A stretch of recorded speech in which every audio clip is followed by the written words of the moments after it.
कोविड-19 बीमारी के कारण से पूरा जीवन अस्त व्यस्त हो गया है।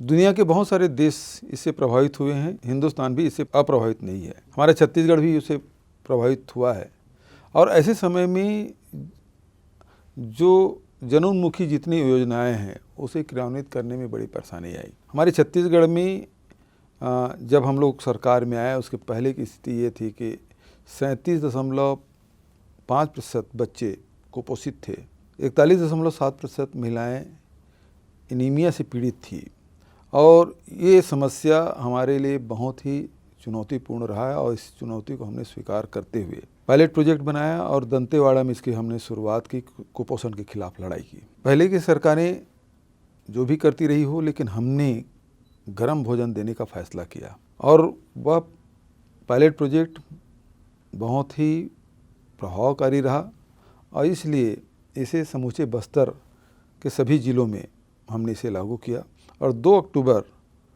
गांधी जी की जयंती के अवसर पर पूरे प्रदेश में लागू किया। उसका फ़ायदा ये हुआ कि अब पूरे प्रदेश में 13.89% बच्चे कुपोषण से बाहर आ चुके हैं। यानी कि जितने हमारे बच्चे थे कुपोषित उसमें से 70,000 बच्चे कुपोषण से बाहर हो चुके हैं। लेकिन इस महामारी के चलते हमारे सामने एक चुनौती थी। जब लॉकडाउन हुआ था, बंदी, चारों तरफ आवागमन अवरुद्ध था, ऐसे समय में इस योजना को जारी रखना हमारे लिए कठिन चुनौती रही है। लेकिन फिर भी हम हिम्मत नहीं हारे। हमने सूखा राशन सभी जो कुपोषित बच्चे हैं, महिलाएं हैं, उन तक पहुंचाने की जिम्मेदारी हमारे स्व सहायता समूह, हमारे आंगनबाड़ी के कार्यकर्ता, हमारे मितानिन, स्वयंसेवी संगठन, हमारे मैदानी प्रथम पंक्ति के जो हमारे कर्मचारी हैं, जिला प्रशासन के अधिकारी कर्मचारी, सब लोगों ने इस चुनौती को स्वीकार किया। हमारे आह्वान को उन्होंने स्वीकार किया और घर घर तक पहुंचाने का काम किया। लगभग 3,47,000 बच्चों तक यह सूखा राशन प्रतिदिन पहुंचता रहा। तो ये लड़ाई हम लोगों ने जारी रखा है और हमें पूरा विश्वास है कि आने वाले 3 वर्षों में हम कुपोषण के खिलाफ जंग जीतेंगे, क्योंकि हम लोग मिलकर ये लड़ाई लड़ रहे हैं। सभी वर्गों को साथ मिल रख रहे हैं, सामाजिक संगठनों को भी, जो हमारे NGO हैं, हमारे अन्य साथीगण हैं और आउटलुक के इस अभियान को भी मैं धन्यवाद देता हूं कि ये अभियान वो चला रखे हैं और छत्तीसगढ़ शासन इसमें पूरी तरह समर्पित होकर हमारे अधिकारी और कर्मचारी लगे हुए हैं। तो मुझे ये पूरा विश्वास है कि हम अंत में ये जंग जीत ही जाएंगे। That was the Chief Minister of Chhattisgarh, Shri Bhupesh Baghel, setting the tone for today's discussion on nutrition in his state. Hello and welcome to this edition of Outlook Portion's special series on how the pandemic has impacted nutrition programs in Chhattisgarh and the road ahead. I'm your host Ramananda Sengupta, and our special guests today are Ms. Purnima Menon, Senior Research Fellow at the International Food Policy Research Institute and Team Leader for South Asia Nutrition Programs in IFPRI's Poverty, Health and Nutrition Division. We also have with us Mr. Job Zakaria, who heads the UNICEF Office for Chhattisgarh, and Dr. Alok Ranjan, Country Lead Nutrition at the Bill and Melinda Gates Foundation. Thank you so very much to all of you for taking time out from your busy schedules to join us today. Let me start with you, Ms. Menon. That, given the extensive work done by IFPRI in Chhattisgarh, what do you see as the 2 main challenges in delivering nutrition during these troubled times? Thank you, Ram. Those are good questions. And what our work to understand sort of what enabled Chhattisgarh to do that in that period showed that they made several investments in strengthening programs and scaling up health and ICDS services and strengthening social protection. So the base for Chhattisgarh is that they were actually quite robust on the delivery of health and nutrition programs for various reasons. And what we've seen over the course of the pandemic is that those sort of earlier system capabilities have helped the government of Chhattisgarh to begin to restore many of the health and nutrition services. And I'm sure Joe will speak to that in a bit.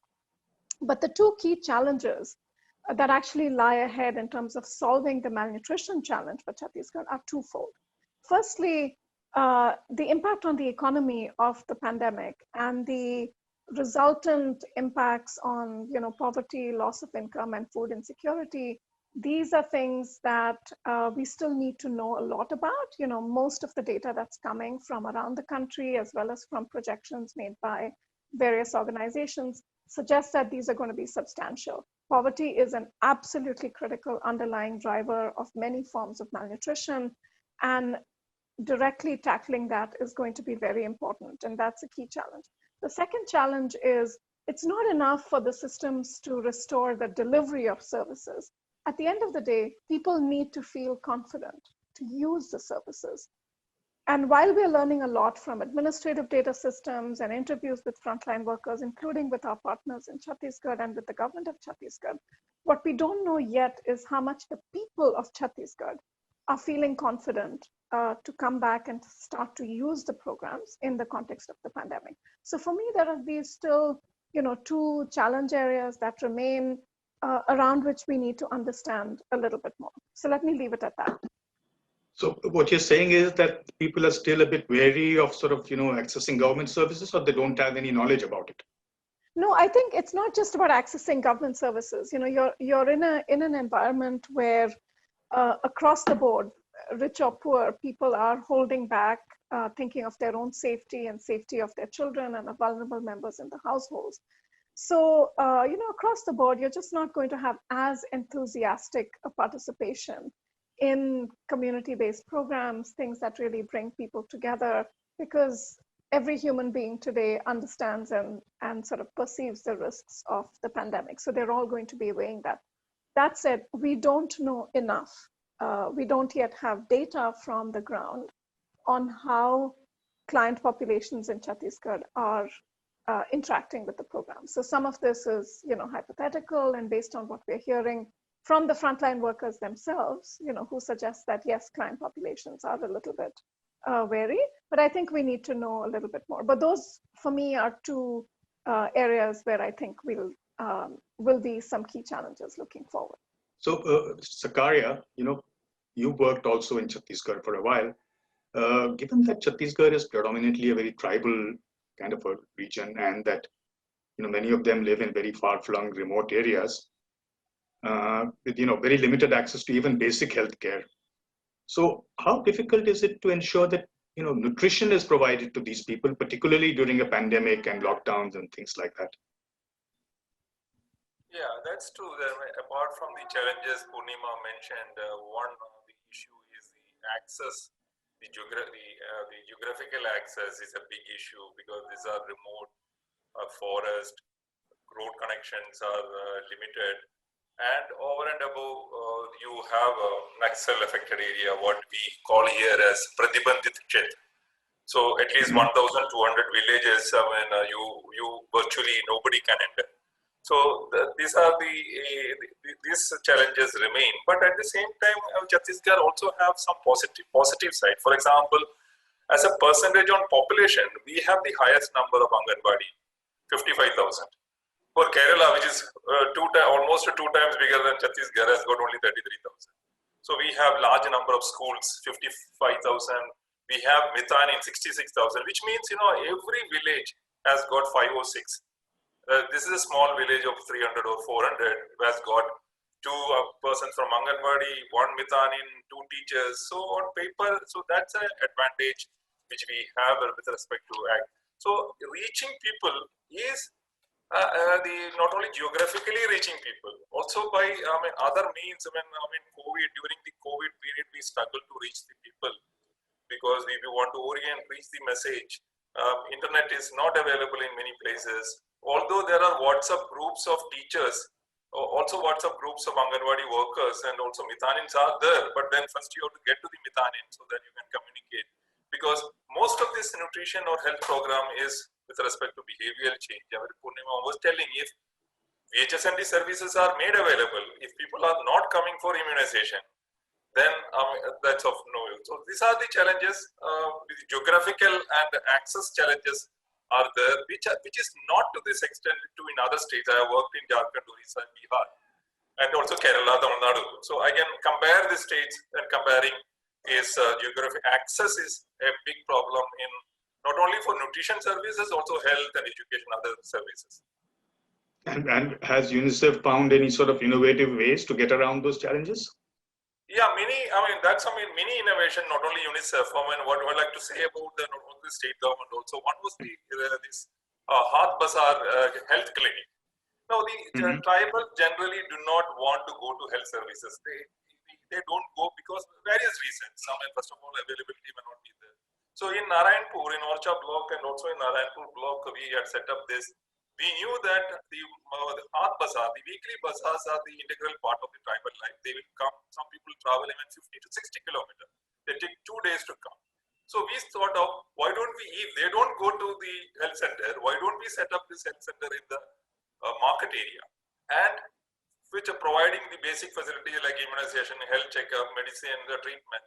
And that was successful. And now after this new government, the new government has scaled up across the state. Now there are about 2,000 Hath Bazaars happening every week. Today probably at least some 500 may be happening, and about 10 lakh people are attending. That's a Hath Bazaar health clinic. This is now called the Chief Minister's Hath Bazaar Health Clinic program. Second one is the Chief Minister's Suposhan program, because the nutrition program does not cover many age group. For example, 50 to 49, except for the lactating and the pregnant women, there is no provision for giving any dry ration or the cooked meal. So this program covers a lot of people who are not covered in the traditional nutrition program, women 50 to 49, the adolescent girls. I'm talking about the feeding programs, and also the children who have got, the 3 to 6 years, they do not get the hot cooked meal. Normally they get the only PHR. So it has the anemia identification, screening, it has got. So a package of services are being given under the CM Suposhan package. So that's good to hear. That's yeah, I want to add many more, because so many. I will probably come back to you and ask you to list them all out for me sometime. I have 10 I have listed. So I've just mentioned only 2. Yeah. So, Dr. Ranjan, one of the things here is that, we are all talking about what the government does and what the, state sort of does to help. What kind of a role do you see the private sector or even NGOs, in supporting the government's attempts, particularly to deliver nutrition, not just in Chhattisgarh, but across India? From your learnings, what are the best ways in which the private sector and the government can interact? Thanks, Ram, for having me here on the discussion today. It's great to be there with Job and Purnima on this discussion. I would say it's interesting. The discussion is happening around Chhattisgarh, where I do feel, in spite of all the challenges that Purnima and Job described, I do feel Chhattisgarh has been a state which has come out with a lot of good learnings, especially if you look at Mitanin work. Even in the Poshan Abhiyan, when the states were being recognized, Chhattisgarh was one of the 3 states which were right up there. Purnima and team have captured lots of stories of changes, and Chhattisgarh features among those states as well. So I do feel it's great to talk in terms of Chhattisgarh.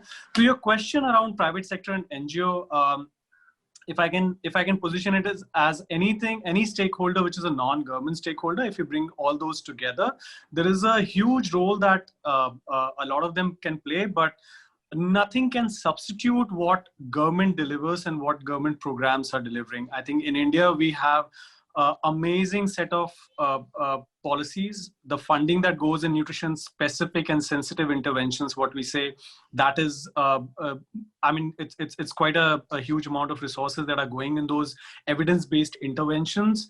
And also the HR, what Jobs described in Chhattisgarh, I think across the entire country, there are ample amount of HR being available. So what is it that the partners can bring in to leverage all these things that government is currently doing? So it's kind of a peanut in front of what the government resources are. But I'd heard a wise man say once, it's a golden peanut. And it can help, whether it's through the CSR approaches or with donors, philanthropies, and all of those, and the various NGOs which are working in the area of nutrition.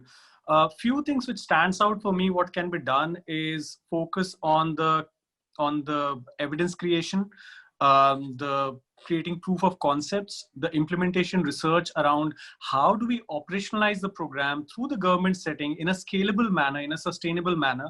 Many a times things remain at a pilot stage and doesn't go to scale. So if these different stakeholders enable that kind of an understanding, there could be innovative financing mechanism that could be brought in between the donors and philanthropies that can make available more resources for programming.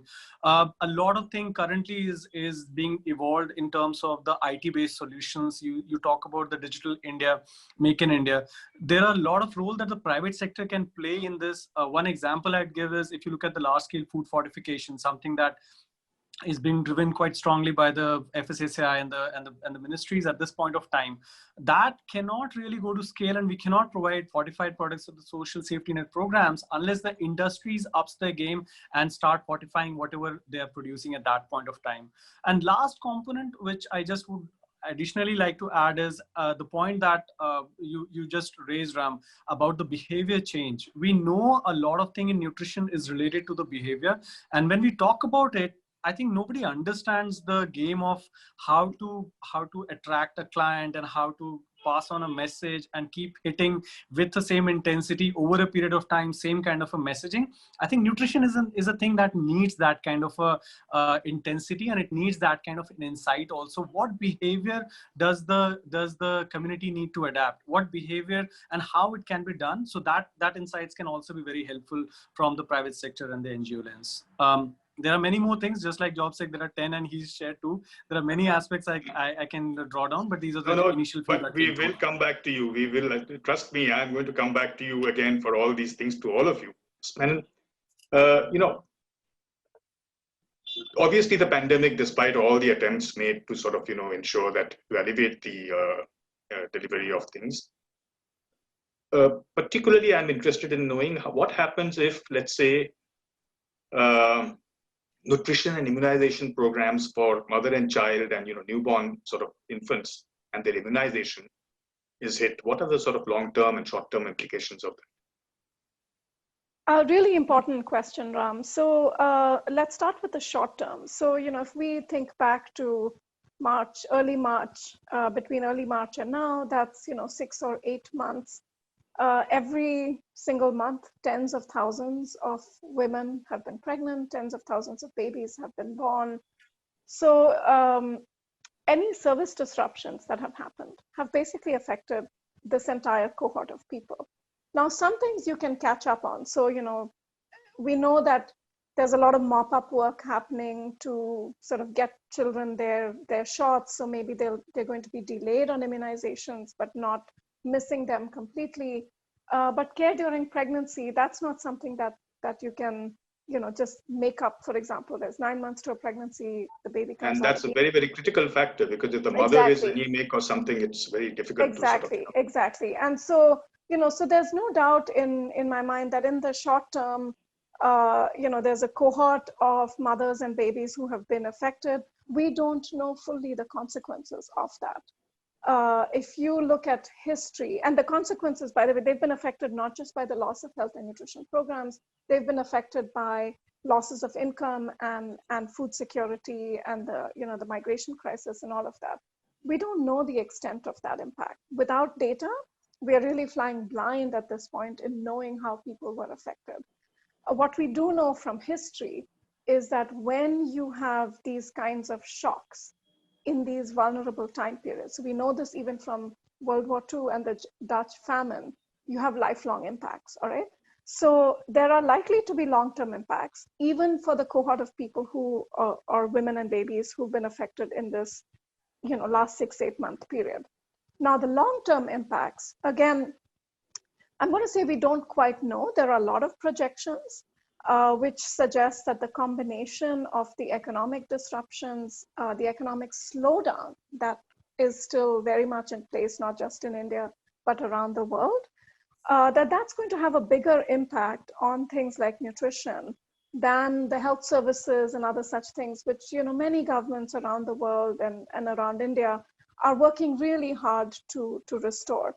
But the bigger impacts on people will come from these big economic shocks. So with both of those in mind, I think, I go back to one of the recommendations also that Alok brought up, which is that it's really important that governments today collect data thoughtfully on the most vulnerable, or the people who are likely to be the most vulnerable, to understand what the nature of these vulnerabilities looks like, what the nature of these short and medium term impacts on people looks like, and use that data to tailor policies, because you're going to need different kinds of efforts to kind of close gaps for different populations. We should never assume that one size is going to fit all here.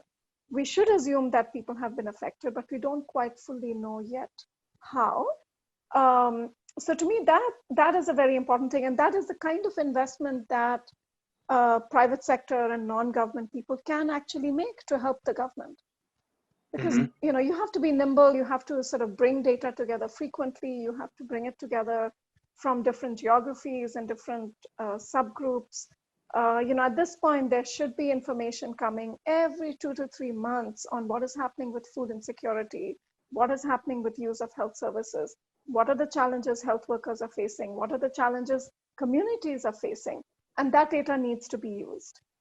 And so I really hope that state governments and their partners will be able to make those kinds of investments. Otherwise, you're flying blind. Without data, you're really flying blind right now. Yes, but one of the challenges I've heard regarding data is that there are too many people submitting data, and they're all sort of, there's a huge sort of a gap between the things, and that sometimes is a challenge. Yeah, but yeah. anyway, No, absolutely. Data consolidation and data use are quite important. But there are some very interesting data partnerships in the context of COVID that we can discuss later if we have time. In fact, that would be yes. Let me come back to Mr. Sakaria. Mr. Sakaria, the Chief Minister has announced that he wants to make the state malnutrition free in 3 years. Do you think that given the current circumstances of the pandemic and the lockdowns and all that is still a viable proposition? And what kind of resources do you think the state needs for that? Does the state have that kind of resources to really pull this off? Yeah, having a political commitment at the Chief Minister's level is very important. 3 years may not be achievable, but one that sets the agenda for the state. It goes down to so that's very important.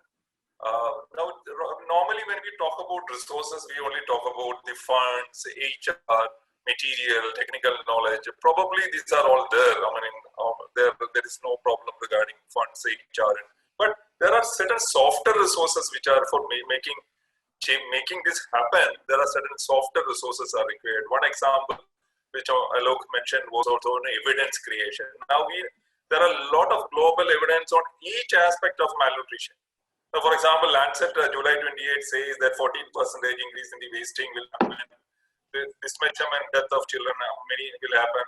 UNICEF says 8.8 lakh more children will die in South Asia. So many statistics are there. So we need more evidence on what is happening, and which also Purnima mentioned. And probably in December, our state is, with the support of UNICEF, doing a Vajan Tyohar, which means everybody will be height to weight measured, so that we will have all the indices of malnutrition, which is called the underweight, wasting, and stunting. So that is one area, evidence.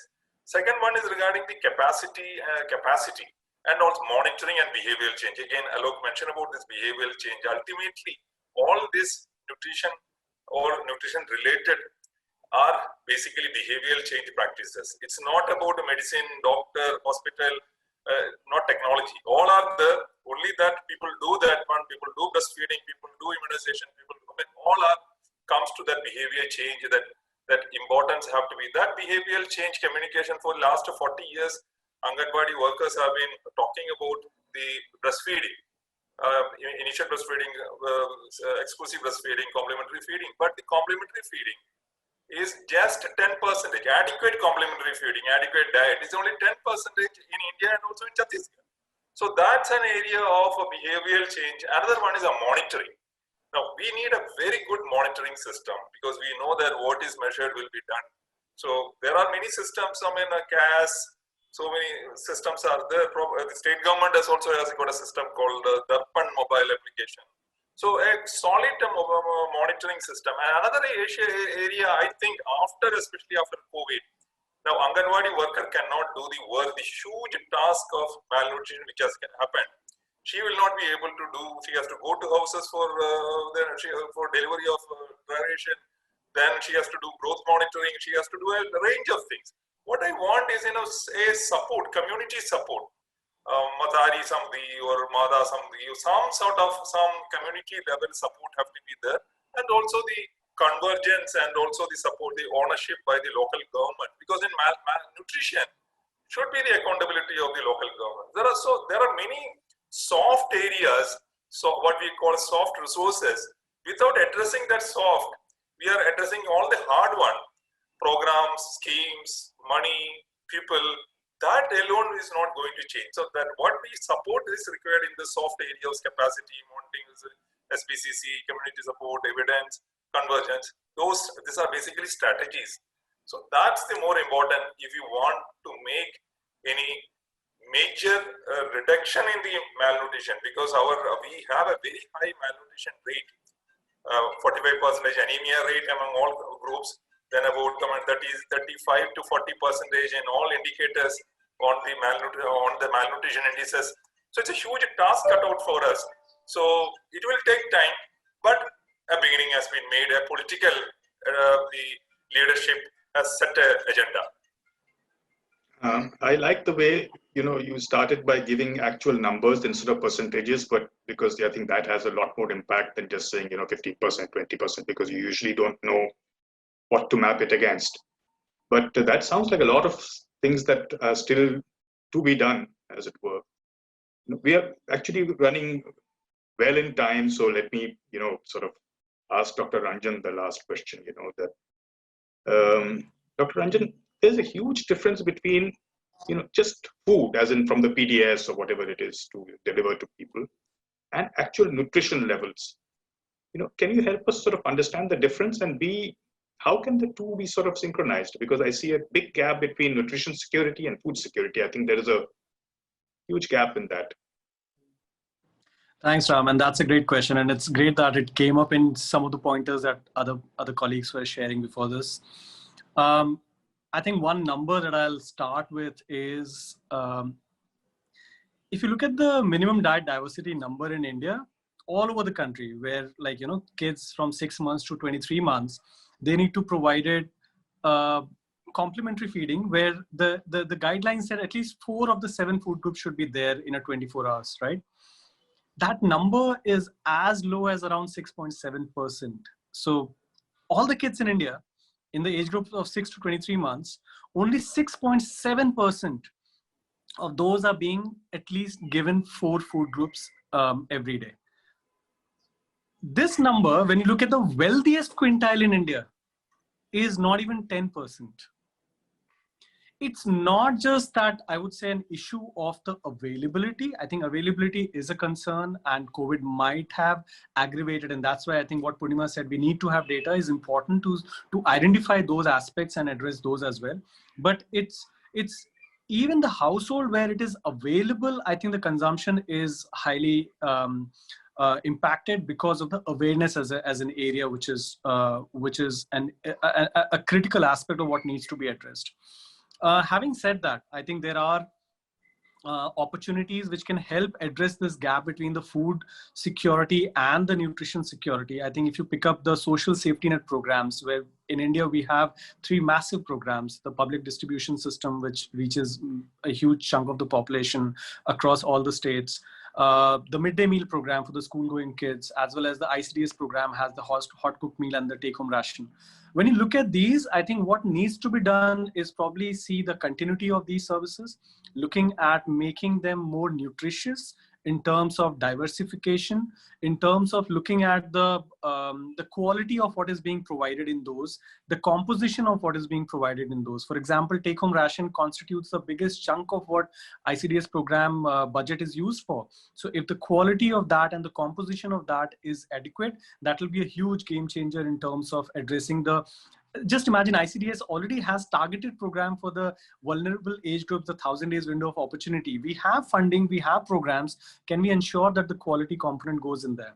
Another aspect with the social safety net program also, which I would like to say, which adds to your question of food insecurity versus nutrition insecurity aspect, is can we look at diversification? One, I said. The second is look at the fortification. For example, whatever is being provided in that, can it be more made more nutritious in terms of what is provided in PDS program or midday meal program or the ICDS program. Another aspect which I feel is going a bit back to the initial point that I said about 6.7% kids only being provided the for food groups, is the way some states have started looking at things like addressing counseling to be a bit more at the household level negotiation in terms of what do you have at the household. You are giving the child only one food group. What else is available? How can we negotiate? It's not about passing the message, but give the child 4 food groups. You have to see what is available in the household and do the counseling accordingly and have that negotiation with them at the household level. Kitchen gardens can help in terms of making things available at the household level. Again, evidence needs to be created and needs to be shared so that it could be taken to larger scales. And I mean, in Bihar, there are approaches that Jivika, the Bihar State Livelihood Mission has, where they have food security fund.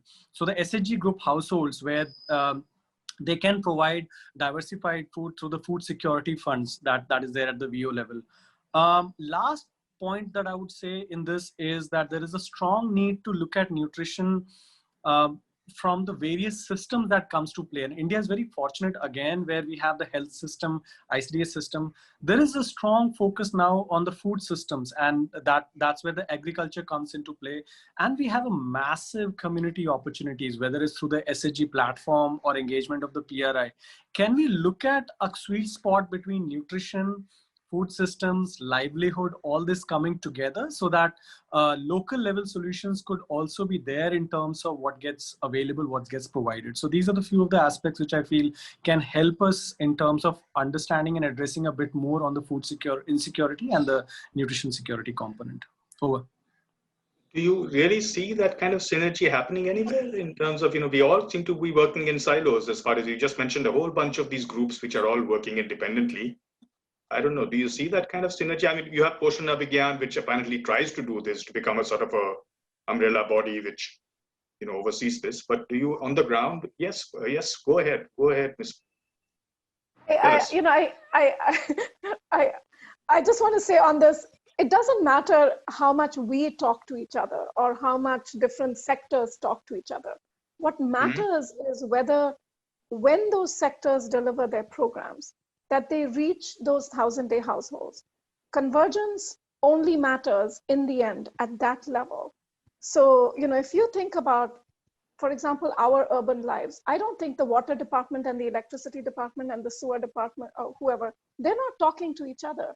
They are all delivering services to our local areas. So we get convergence where it matters, which is on the household, right? So in a sense, on this issue of people working together or talking to each other, I don't think that matters so much as everybody agreeing that in those geographic areas, we all need to reach those target households or those vulnerable households. Let's all do our jobs in a way that whatever we are doing reaches, those geographic areas. The talking to each other is useful to plan or useful to review how you're going. But the actual doing has to be done in ways that convergence happens on households, on vulnerable 1,000-day households. No convergence meeting is enough or useful if it doesn't actually deliver the outcome of what we've coined. We've coined this term of effective household convergence.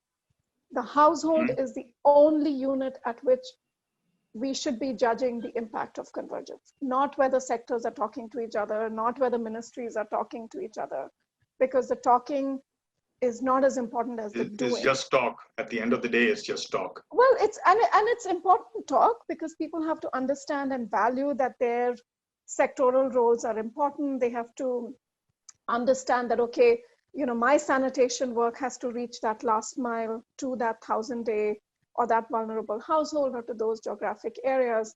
But it's in the doing that that convergence at the household level is going to be achieved. And I think we have articulated that vision. So in India, the convergence plans or the guidance articulates the vision to say that our vision is that the different sectors reach those households. But the data suggests we're quite far away from there. And what we need is some really good examples of, slim sort of talking shops and serious work on to the actually ground, make yes. that convergence happen, right? I mean, think for me, that last household needs to be reached. That's a very powerful takeaway from this conversation, actually. I mean, I'm really, so we are running short of time. So I think Mr. Zakaria has already left us. He was in a hurry to get somewhere. Thank you so very much for this, and like I said, I will keep harassing you now and then to, particularly to ask you questions. And if you want to write for Poshan, please feel free to do so. I know you have very hectic schedules, but we're delighted to have you. Thank you so very much. And I look forward to having you all again. Have a great day.